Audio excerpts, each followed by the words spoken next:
Après avoir défini un endomorphisme auto-adjoint positif ou défini positif et une matrice symétrique réelle positive ou définie positive, on va voir le lien. Alors le lien est assez évident. On va l'énoncer, puis on va le démontrer. Soit E un espace euclidien, B une base orthonormale de E, et U un endomorphisme. J'appelle A la matrice de U relativement à B. Alors, U est un endomorphisme positif, auto-adjoint positif, si et seulement si A est une matrice symétrique positive. Et U est un endomorphisme auto-adjoint défini positif, si et seulement si A est une matrice symétrique définie positive. Alors la démonstration va aller relativement vite. On a déjà vu dans le petit 1 du grand 2 que U était un endomorphisme, que comme je travaille relativement à une base orthonormale, U est un endomorphisme auto-adjoint si et seulement si la matrice est symétrique.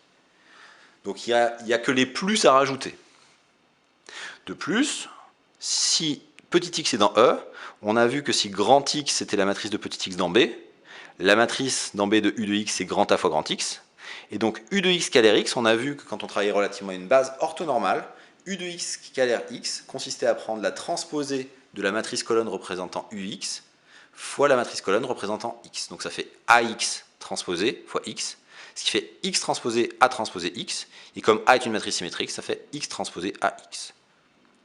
Donc on a bien vu le lien entre UX scalaire X et X transposé AX.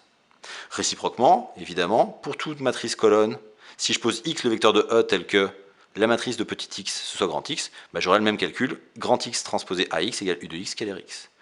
Autrement dit, le pour tout X dans E, U de X scalaire X est positif ou nul, est équivalent à pour tout grand X dans Mn1 de R, grand X transposé AX est positif ou nul. Pourquoi? Parce que aussi, on a la condition que petit x est nul si et seulement si grand X est nul.